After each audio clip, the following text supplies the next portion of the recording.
Hey everyone, welcome back to the House of Fi. In today's video, we are going to be talking about some of the best ways for you to increase your savings rate as you are on the road to financial independence.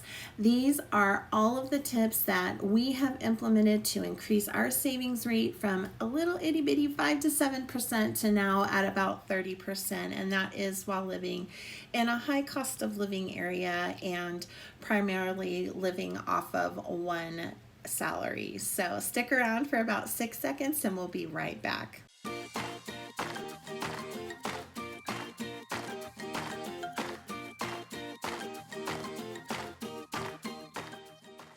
Hey guys, so welcome back. I am Wendy and I am one half of the House of Fi podcast, and we are so glad that you are here. If you are enjoying our videos, please support this channel by clicking subscribe, hitting that notifications bell, and hitting the like button as well. That lets YouTube know that you're enjoying what we're putting out and you want to see more of it. So let's do that, guys. Missing is my better half, Curtis. He is out coaching football right now.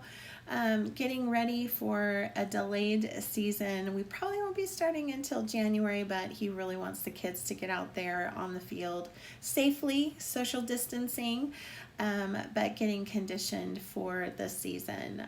So he will be joining us when he can.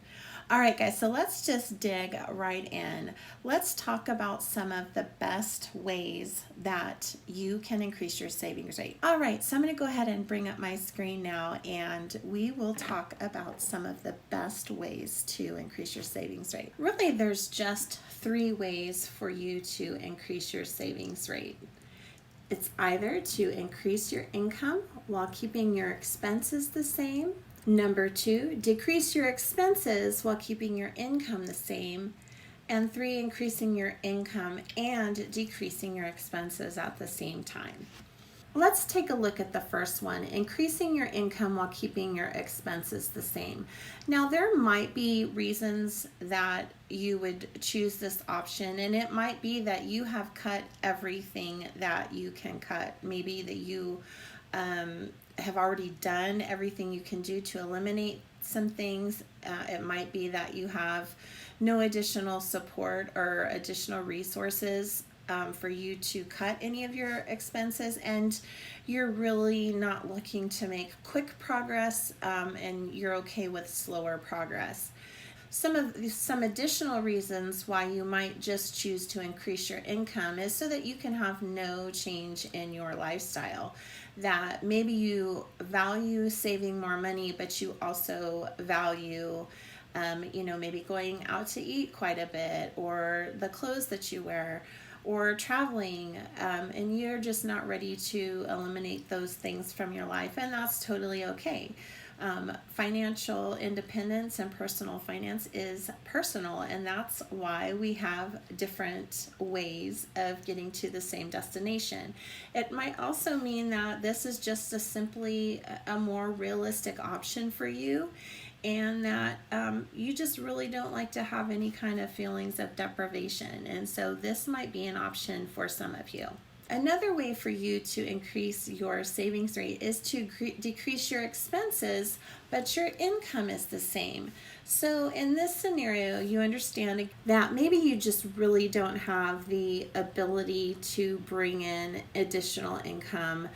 Some of us don't have the ability to work overtime or have the opportunity to do a side hustle. And if that's the case, if there really aren't any other options for you, it might just be that your income stays the same, but you get really, really creative with decreasing your expenses.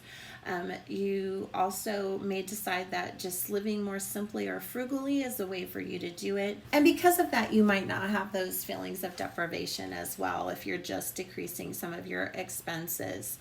And it might also be another realistic option if you don't have any additional support. Maybe you are on a fixed income, and what you get is what you get. So decreasing your expenses again becomes very, very crucial. So I want to touch on a little bit the increasing your income part of it as well as the decreasing your expenses part of it. As far as increasing income goes, there's several ways that you are able to do that.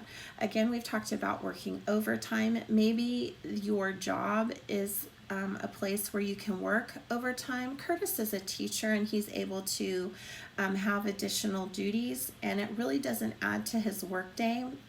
Also coaching.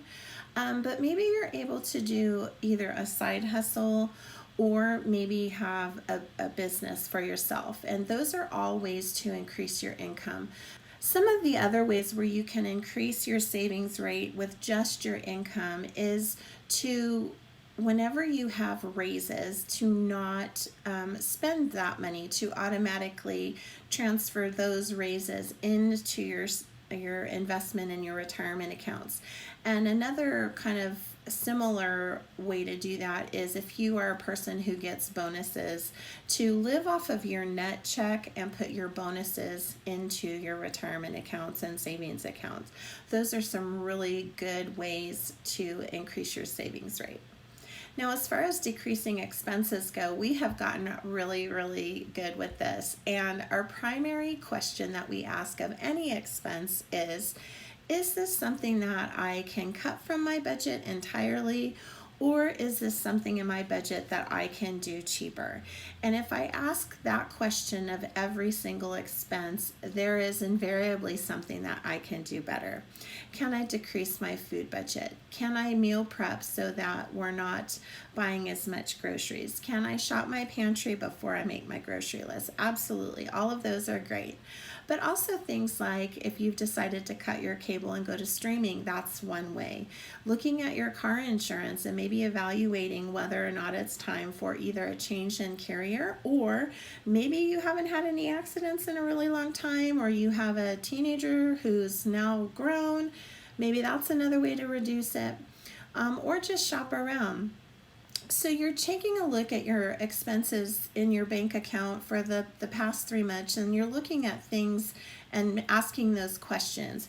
You also want to take a look at any recurring charges are hitting your accounts. Maybe there's something that you forgot that you had, or that you just don't want anymore, you just don't use.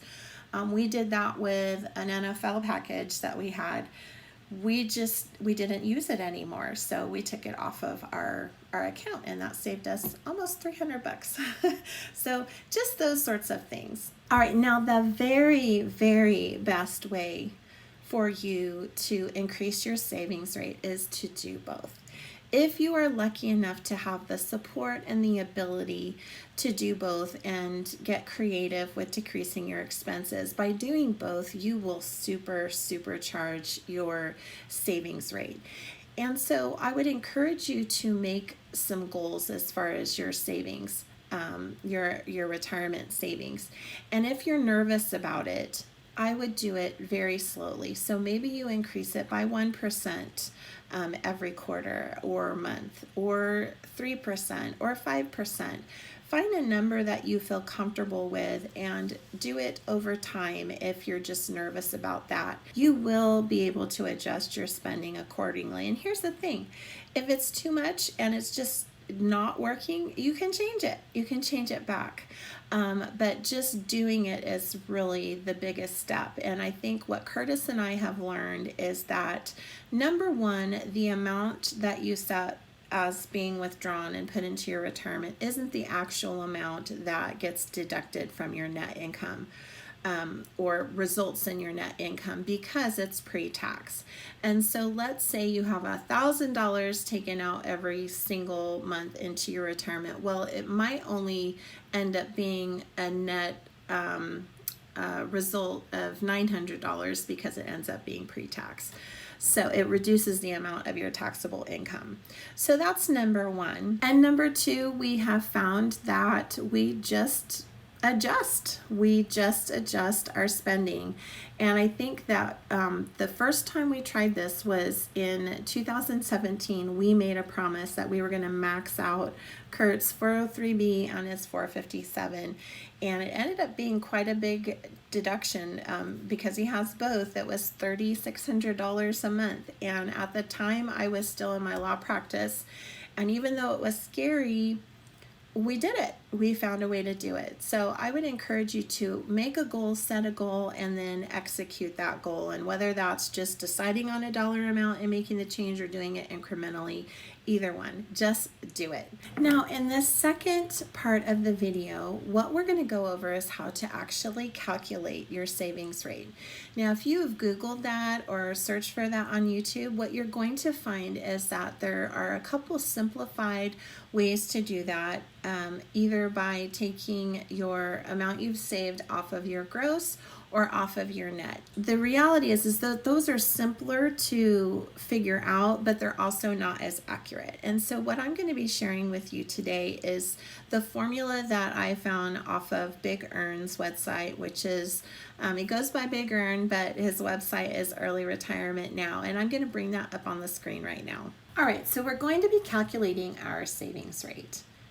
I would encourage you to just go ahead and listen this first time through and then come back and do the calculations later. As I said, this is a formula based on Big ERN's website, which I'll link down below. What you're going to be seeing on the screen right now is the legend. So when you take a look at your pay stub, you're going to see that everything in there should fall into one of these groups, and it is coded on the left-hand side. Here's the actual calculation. In the calculation, you will be taking all of your savings. So that's anything that falls into one of those parts in the legend, as well as your deductions and your consumption. And as I stated before, the reason that we do it this way is that it's a more accurate representation, and it's not inflated by only including your net, but also not undervalued by including your taxes. What I'm going to show you now is just a simplified version of that calculation. All of your savings on top, pre and post tax, your net income on your check, plus your payroll deductions. Those are things like employer health care, transportation, but it does not include any of your taxes, so federal, state, Social Security, and FICA, etc. By doing it this way, you are taking your gross basically minus all of your taxes and dividing that into all of your savings to get a greater depiction of what your savings rate is. I have linked the article that explains each of these methods down below. He goes through the calculation and what it looks like if you're using a gross figure.